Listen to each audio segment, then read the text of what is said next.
I'm the biggest peach buyer for miles around. You'd think I'd be proud, but there's one thing I refuse to do. I won't touch a single peach from this village.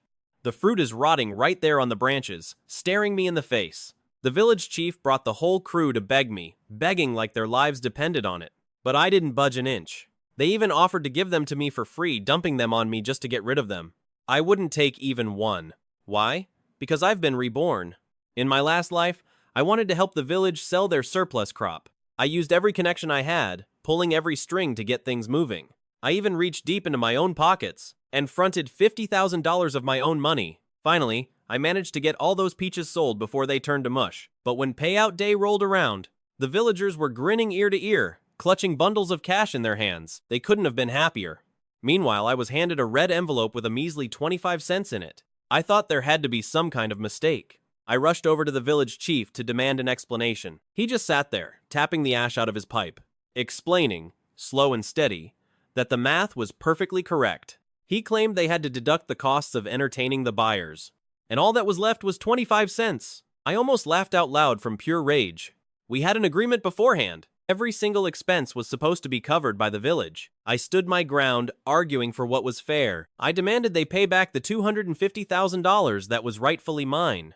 With one shout from the village chief, the villagers swarmed me, pinning me in.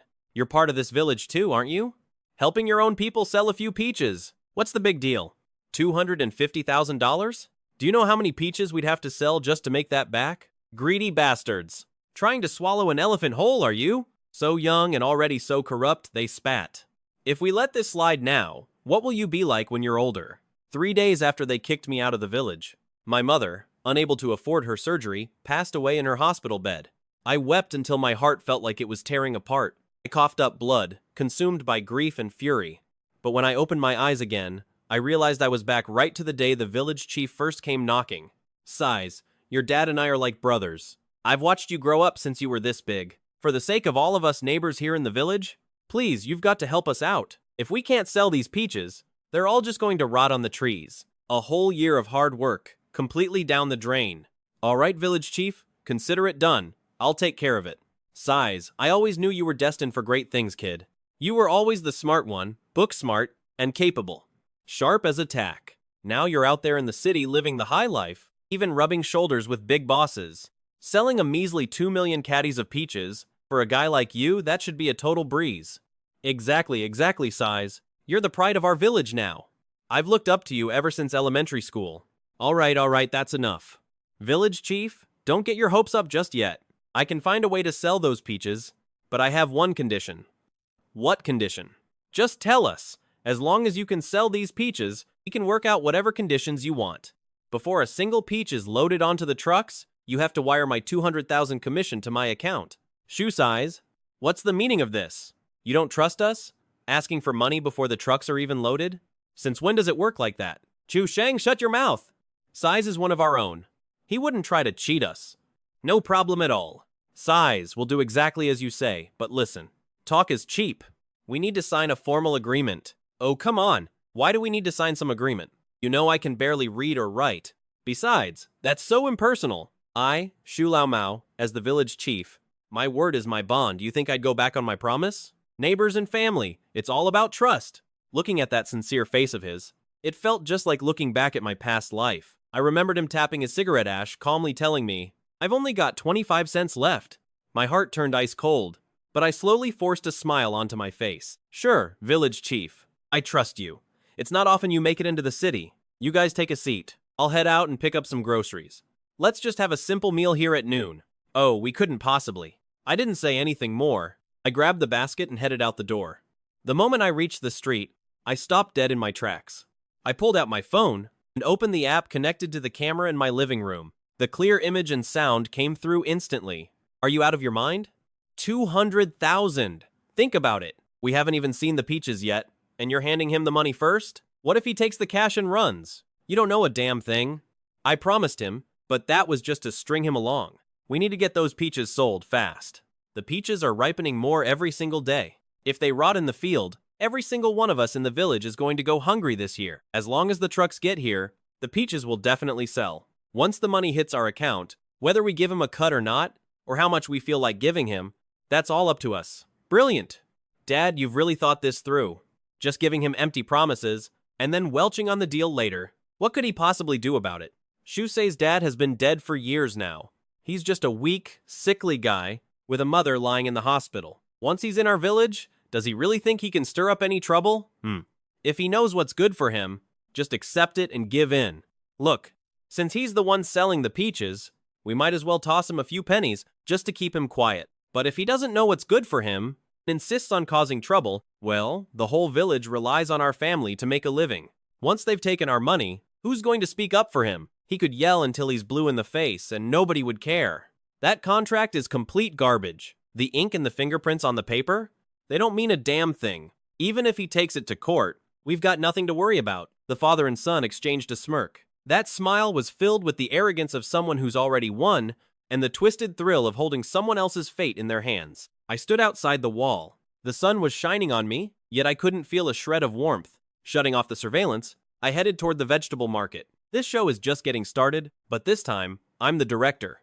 After sending off the village chief and his son, I started getting busy, just like I did in my past life. The very next day, I brought a client to the village to see the peaches. Shu Lao Mao was waiting at the village entrance early on. The moment he saw us get out of the car, he rushed right over. "Size, you're finally here. So this is the big boss from the city, right? Welcome, welcome. Thanks for making the long trip. You must be tired. Why don't you have a casual lunch at my farmhouse restaurant? We've got authentic home-cooked food, farm-raised chickens and ducks, fresh vegetables, things you definitely can't find in the city. No need to go to that trouble. I've already booked a table at Chusheng Restaurant.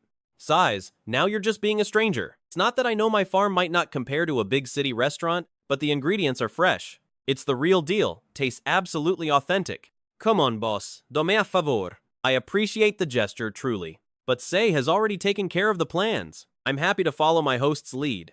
Su Chusheng's lips twitched. He looked like he wanted to say more. Shu Lamao let out a sharp cough from the side, and he had no choice but to swallow his words. He retreated to the side, looking a bit deflated. Since Sei has it all sorted out, then we'll do as Sei says. Let's go check out the peaches first. Yeah, let's see the peaches. The peaches are what really matter. He led us toward the peach orchard. On the way, passing by Shu Chusheng's farmhouse restaurant, I caught a glimpse out of the corner of my eye. The tables and chairs were worn out, and the kitchen stove was caked in grease. In my past life, I took a client there for 2 meals. The whole bill for that home-style cooking didn't even come to $1,100. Yet, somehow, it got turned into a whopping $200,000 entertainment expense. Inspecting the fruit went smoothly. Mr. Lee was incredibly satisfied with the quality of the peaches. We'd pretty much agreed on the price, too. He made an initial commitment to order 800,000 caddies. Shu Lao Mao stayed by our side the whole time. Between the lines of his conversation, he kept harping on about the village's hardships and how difficult it is for the peach farmers. He even dropped some hints for me, suggesting I shouldn't be too stingy about my own interests. At noon, I took Mr. Lee to a decent restaurant in town. Shu Lao Mao and Shu Chusheng had the nerve to tag along too. During the meal, Shu Chusheng was clearly on edge. He kept looking at the dishes on the table, and a few times he seemed ready to bring up that, her heavy makeup thing. But every time, Shu Lao Mao stopped him with a glare. Shu Lao Mao, on the other hand, played it much cooler. He kept toasting the client, saying all the right things to show his appreciation. He was also being unusually warm toward me, as if we were actually as close as an uncle and his nephew. After a few rounds of drinks, old Mao Shu, tipsy now, slung his arm around my shoulder. His voice wasn't loud, but it was just enough for everyone else at the table to hear. "Say, your Uncle Han knew I hadn't misjudged you. Don't you worry. The day we load up the peaches, you'll get 200,000 cash. You'll be the first to get paid, no messing around." He sounded so sincere, so certain, truly earnest. If not for what I went through in my past life, if I hadn't heard that conversation on the recording, I almost would have believed him. I raised my teacup and took a small sip. To hide the cold sneer at the corner of my mouth, "You're being too kind, village chief. It's just my duty." I didn't take the bait on his talk of money. A flicker of doubt flashed in old Mao Shu's eyes. He seemed a bit surprised by my calm reaction, but he quickly broke into a smile again, and kept pushing me to drink. Chu Shengshu wasn't quite as composed. While Boss Lee went to the restroom, he leaned in close to me, lowering his voice, reeking of alcohol. "Not bad, she. To know a big boss like that, but let me tell you, in the end, you've got to rely on your own people. You can't trust those outsiders." "What do you mean by that?" Oh, nothing at all. Just giving you a heads up. Come on, drink, drink. After the meal, I ignored old Mao Shu's persistent pleas for me to stay, and left directly with Boss Lee. Old Mao Shu stood at the entrance of the restaurant. The smile plastered on his face collapsed the moment the car door shut. His gaze turned cold and sinister. In the rearview mirror, I even saw Chu Shangshu spit on the ground and mutter a few curses under his breath. Over the next 2 days, I didn't take a single break and brought in another even more powerful Mr. Wang to check out the peaches. The negotiations went incredibly smoothly. The entire remaining stock of peaches was fully reserved, and we finalized the delivery dates and payment terms. Old Shumao was absolutely thrilled. He came to my place personally again. This time he was even carrying 2 stewing hens and a small basket of farm-fresh eggs, saying he wanted to help build up my mother's health. Sighs, you're the biggest benefactor in our village. We really owe it all to you this time. Everyone in the village remembers your kindness. Don't you worry. When the delivery day comes, your uncle here will definitely have that 200,000 ready for you. By the way, I heard your mom is still in the hospital. Sigh, you can't drag your feet with illnesses like that. Look, I happen to have some free time today. How about I go with you to the hospital to visit her? Your mother. It would also be a way for the whole village to show they care. Looking at his hypocritical face, I let out a cold, cynical laugh inside. In my past life, I knelt on the ground and begged them in tears. I wasn't even asking for that 200,000 reward. I just wanted them to pay back the 50,000 I had put up, so my mother could afford her surgery. Back then, Shu Lao Mao just gave me that there's nothing I can do look. And the things that Shu Chusheng and a few other villagers said while surrounding me still stab at my heart like knives even now. Shu sighs. Your mother's illness is just a bottomless pit. Throwing money into it is just like tossing it into the wind. She'd be better off going sooner to save herself the suffering. Don't go dragging everyone else down into your bad luck. Who even knows if you really put up that 50,000?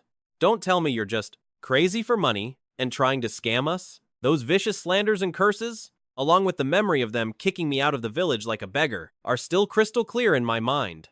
It was their greed and cold-bloodedness. He indirectly caused my mother's death. No need for that. Village chief, my mom is having surgery next week. She needs peace and quiet to recover. It's not a good time for visitors. I appreciate your kind intentions, but I'll have to pass. All right. Then, once the surgery is over, I'll go pay her a visit. If money is tight for your mom's medical bills, just tell your uncle. The village will do what we can to help you figure something out.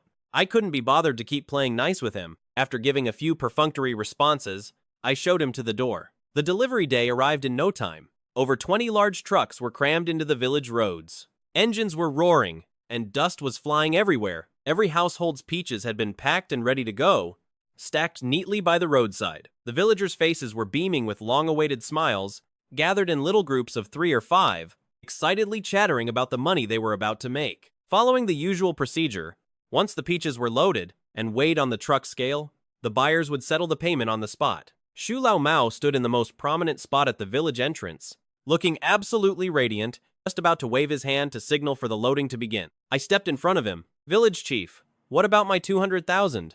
My voice wasn't loud, but it hit like a pebble dropped into a pot of boiling oil. The noisy crowd around us went quiet for a split second.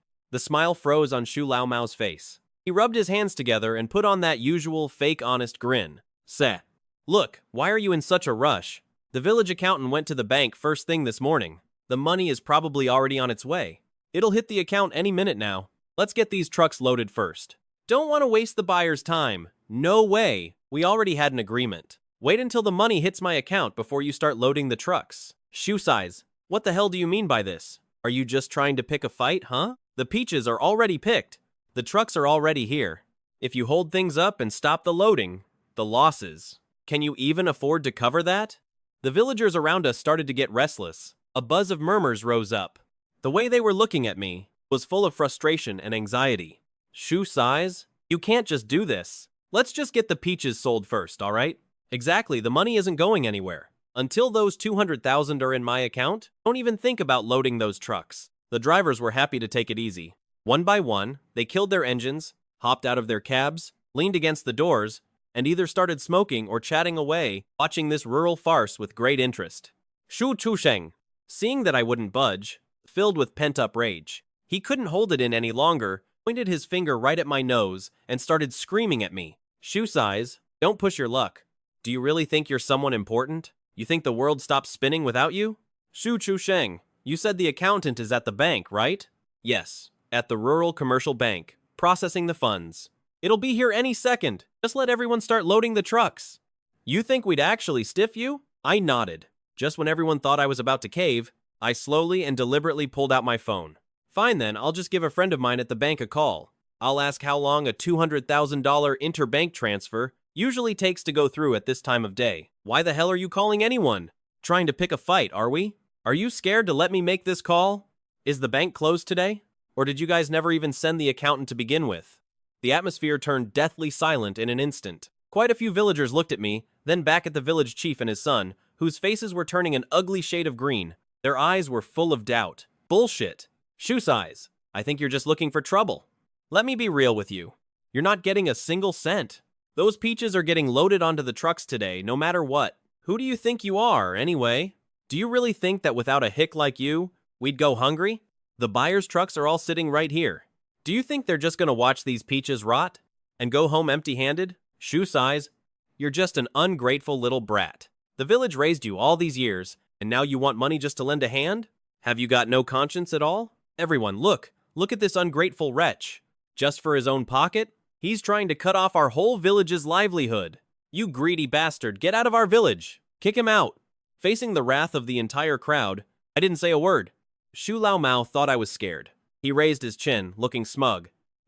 No, you're scared now, huh? Well, it's too late for that. I'm not giving you that money today, so what are you gonna do about it? We don't even need you anymore. The trucks are already here anyway. They aren't going back empty-handed. I don't even have to say a word. The buyers will be begging me to sell them the peaches. I gave a slight smile, calmly picked up my phone, and hit the speakerphone button. Mr. Li? President Wang, you heard all that, right? Whether or not to ask him to sell the peaches, that's for you to decide. Village Chief Shu, you've really got some nerve. We're just running a small business. We don't dare to ask, and we can't afford to either. Since you village has such little regard for its word, going back on your promise like this, then there's no point in doing business together. Peaches can be found anywhere. We'll just go and source them from another village. No sooner had those words been spoken, and the call was abruptly cut off. All that was left was a busy signal, beeping away. The color drained from Old Man Shu's face in an instant. That face, which just moments ago was full of smug arrogance and a twisted grin, was now as white as a sheet of paper. He looked as if all the strength had been drained out of him. He stumbled, and almost lost his footing. Shu Chusheng was completely stunned too. He stood there open-mouthed, petrified. The surrounding villagers fell into a deathly silence at first, but immediately after, an uproar of fear and anger broke out. Seeing the money that was about to be in their hands suddenly about to fly away, their gazes were all fixed sharply on Old Man Shu and his son. Village Chief, what? What are we supposed to do now? The peaches have already been picked. If no one buys them, won't we lose everything we invested? Old Man Shu jolted, finally snapping out of his daze. He couldn't care about saving face anymore. He practically scrambled over to me, stumbling and flailing. He forced a smile that looked uglier than if he were crying. Zizi, it's a misunderstanding. Nephew, it's a misunderstanding. It's all just a big misunderstanding. Just now, Uncle was just speaking out of anger, just joking around. It was all just angry talk. Right, exactly. Zizi, we grew up together wearing nothing but our birthday suits. That's the bond we have. You have to put in a good word with those bosses for us. Please, just help us out. I'll have my wife run home right now and get the money for you. 200,000 in cash. Every single cent. Zizi, please, just help us out. Life is tough for everyone. The village chief knows he was wrong. I watched them coldly, just like watching a bunch of clowns performing. My heart didn't even skip a beat. Having said that, it was over. I turned around and faced the drivers who were just standing by watching the drama. With a grand wave of my hand, I shouted, "All right, everyone, let's head out. We're going to Chungjia village." My voice echoed like a command. The drivers quickly snubbed out their cigarettes. They pulled open their car doors and got ready to start their engines. Don't you dare leave. Stop them. Block the road right now. If the peaches aren't loaded today, nobody is leaving our Shujia village. A few of the villagers, whipped into a frenzy, driven by the fear of losing money, actually started to move. They tried to use their own bodies and farming tools to block the village road. Su Chusheng looked especially vicious, the veins on his forehead bulging. He lunged straight at me. Zhu sighs, "I'm gonna kill you." Just at that critical split-second moment, a thunderous roar rang out from the edge of the crowd. Stop! Let's see who dares to lay a hand on anyone. Everyone turned to look where the voice came from. It was the village chief from the neighboring Chengjia village, marching over quickly with a few men. Trailing right behind him were Mr. Wang and Mr. Li. Shu Lao Mao suddenly realized exactly what had happened. He pointed a finger at me, his finger, shaking violently from pure, unadulterated rage. His lips were trembling, and his eyes looked like they were about to pop right out of his head. You Shui Size, you backstabbing piece of trash. So that's it. When you ran away, you actually took the bosses straight to Chengjia village. Ku Lao Mao, you have the nerve to talk about others? If it weren't for you going back on your word and trying to cheat him out of the commission you promised, CZ wouldn't have come to me. Your village was just a backup option. CZ worked his tail off to bring those clients to you, solving the massive problem of your unsold peaches. And look at you biting the hand that feeds you, stabbing your own benefactor in the back. Let me tell you something. Mr. Wang and Mr. Li are clients of Cheng Family Village now. While your peaches rot in the dirt, our village doesn't have to worry about selling a single one. If you dare to rile up the villagers and block those trucks, I will call the township head and report you immediately. These words landed like a series of stinging slaps across old Mao Shu's face and struck the hearts of everyone in Shu Family Village. Old Mao Shu stood there, back turned, face burning red, his mouth hanging open, unable to utter a single word. Village Chief Cheng didn't even look at him anymore. He turned around, took a thick craft paper envelope from his assistant, and handed it to me solemnly. CZ, just as we agreed. This is the 200,000 yuan commission you've earned. In Cheng Family Village, we keep our word, unlike some people who only know how to make a complete fool of themselves. We owe you for bridging this gap, and the whole village thanks you. The cold, hard cash felt so heavy and real in my hands, a sharp, ironic contrast to that measly 25 cents from my past life. I didn't spare a glance at the ashen-faced old Mao Shu or Shu Chu Sheng, nor did I pay any mind to the villagers behind me. I simply gave a nod to Village Chief Cheng, Mr. Wang, and Mr. Li. Let's go. Suddenly, old Mao Shu jumped onto a rock, waving his arms and screaming, "Folks, we can't stay quiet anymore. If we don't sell these peaches, they'll all rot. Do you want us all to go hungry and starve this year?" Hearing his agitation, the villagers gripped their hoes even tighter. They were blocking the village road, refusing to budge. The atmosphere grew tense once again. I walked forward, perfectly calm. I looked out at the restless crowd. Folks, I have a question for you all. What exactly did Old Man Shu promise to pay you for your harvest? $2 a pound. Just $2? I couldn't help but smile. I pulled a contract out of my bag, but the offer from Mr. Wang and Mr. Li is $3.50. $3.50? That's a difference of $1.50 right there. On 2 million pounds, that's an extra 3 million bucks. I wonder, did all that extra cash end up in the village chief's pockets? Hey, Shoe Size, don't you go spouting nonsense. Whether it's nonsense or not, everyone can just take a look at this official contract. Plus, Mr. Li and Mr. Wang are here to testify. Besides, I've had people look into this. Over the past 5 years, Old Man Shu has been skimming off the top of the price difference every single year. He's been stealing from your peach profits for a while now. Maybe not as blatantly as this year. He's definitely made a fortune off of you. Don't listen to his lies. Shoe Size is just trying to stir up trouble and turn you against me. He's holding a grudge because I wouldn't give him money, so he's making up stories to frame me. You're just spouting venom. You want proof? I stayed cool and composed. I pulled a few more documents from my bag. In 2019, the market rate was $1.80. You told the villagers it was $1.60. In 2020, the market rate was $2. You told them $1.70. In 2021, the market rate was $1.90. You told them $1.40. As for that seaside villa you bought in Hainan on the sly, do you want me to read out the name of the complex and your unit number? It's right there in the Golden Coast complex at Sanya Bay. Shu Chusheng looked like someone had just grabbed him by the throat. He went silent in an instant. A tall, lanky villager suddenly stepped forward. He was one of the few high school graduates in the entire village. His voice trembled as he spoke. I went to Hainan for work last year. I saw Chusheng there. What Shu said, it has to be true. No wonder. The village chief's wife suddenly bought a new car last year. She even claimed she won it in a lucky draw. Turns out, it was all bought with our blood, sweat, and tears. Anger spread through the crowd like wildfire. The villagers, who were just holding knives and hoes against me, suddenly turned around and swarmed the Shu family, father and son. Su Lao Mao, you'd better start talking today. Give us our money back. Cough up every cent of our hard-earned cash. No wonder you were so desperate to be the village chief, and insisted on selling all our peaches together. It was all just a scheme to line your own pockets. Shu Lao Mao was shoved so hard he couldn't even stand steady. Shu Chu Sheng tried to shield his old man, but was pushed aside by the mob. I don't know who threw the first blow, but a fist smashed right into Chu Sheng's face. He let out a piercing scream, and blood started gushing from his nose instantly. Beat these two heartless bastards to a pulp. They're the reason my kid couldn't afford school fees. My mother got sick last year and we couldn't afford her treatment, all because they kept driving the prices down.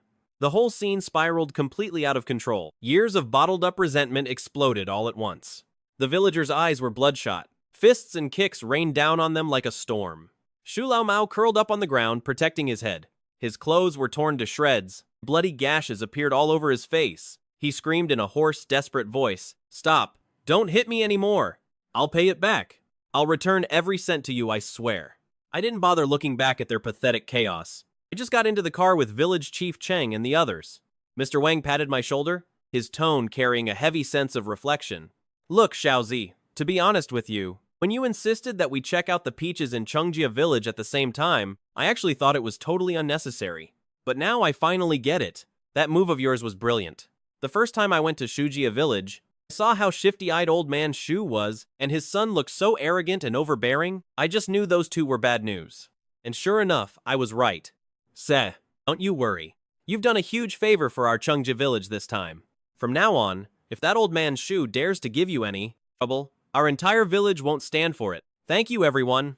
I gave a slight nod, and just replied with that. My heart didn't really have much of a reaction. After being reborn once, all of this was well within my expectations. The process of buying the peaches from Chengjia Village went incredibly smoothly. The prices were fair, the villagers were down to earth, and everyone walked away happy. Looking at the sincere smiles on the villagers' faces, when they received their payment, that long pent-up frustration in my chest finally began to fade. The next day, I took 200,000 in cash and headed straight to the hospital. I paid off every single cost needed for my mother's surgery. Sitting by my mother's bedside, watching her thin, yet comforted, smiling face, I felt a sense of peace I hadn't felt in a long, long time.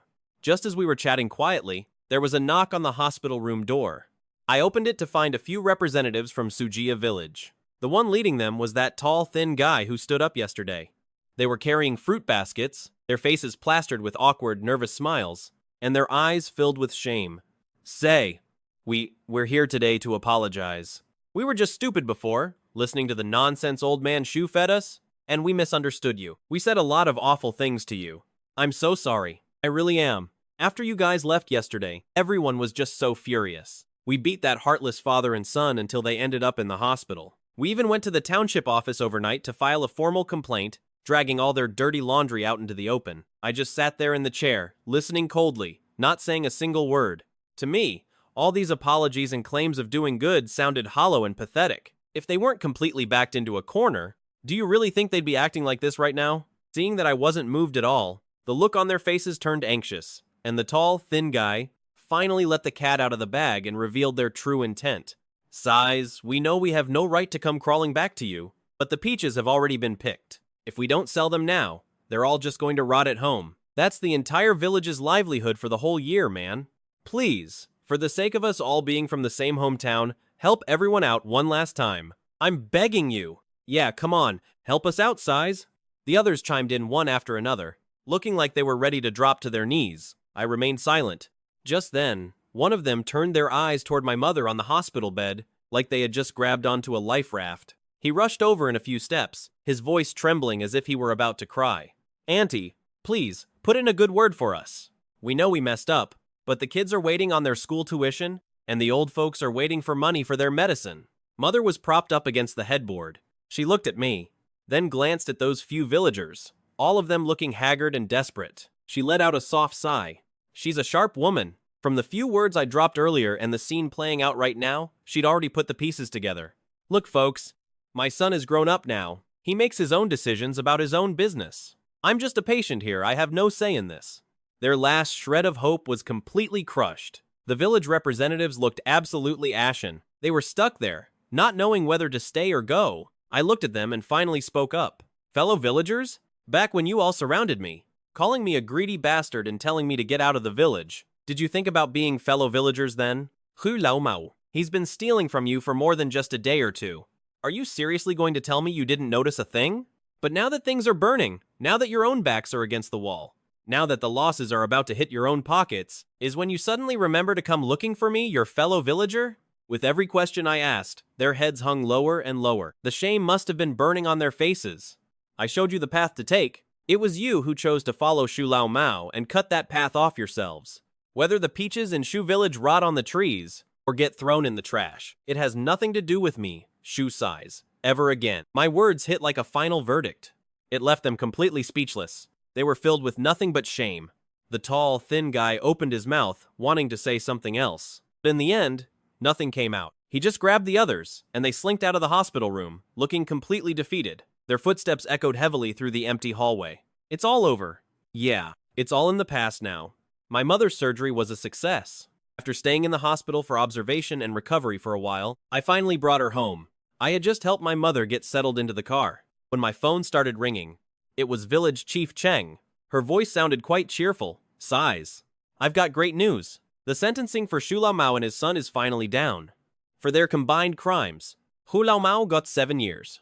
Shu Chusheng got 6 years. As for all that money they embezzled, whatever could be recovered has been seized as fines. The county has issued an official notice about the whole thing. They're making an example out of them, that's for sure. All their investments in the city, and that Ocean View condo in Sanya too. It's all been confiscated. I listened quietly, feeling completely calm inside. I saw this coming a long time ago. Justice finally caught up with them. You reap what you sow. As for those peaches back in Shu Village, sigh. They couldn't be kept after picking. In the end, there was really no other choice. We had to offload the whole lot to a juice factory for pennies on the pound. I guess that barely covered the cost of the fertilizer. Alright, I see. Thanks for letting me know how things turned out for Sioux Village, Uncle Cheng. The moment that father and son chose greed and betrayal, their fate was sealed. After Mom was discharged from the hospital, the weight on my shoulders felt like it had suddenly vanished. Life finally got back on track, but my life's path had already changed forever. With the appreciation and support of Mr. Wang and Mr. Lee, I leveraged the connections and resources I'd built up. I started my own e-commerce company for agricultural products. I knew deep down that honesty is the foundation of everything. From selecting the goods to the final sale, I kept a tight grip on every single step. My reputation started to grow. Plus, catching the wave of e-commerce support for agriculture, the business just kept getting bigger. I didn't just sell local specialties anymore. I expanded the business to include high-quality produce from all over the country. In just a few short years, the company grew from a small team of 3 or 5 people to over 100. We even made a name for ourselves in the industry. I stood there in front of the floor-to-ceiling window, looking out at a bright future that was all my own.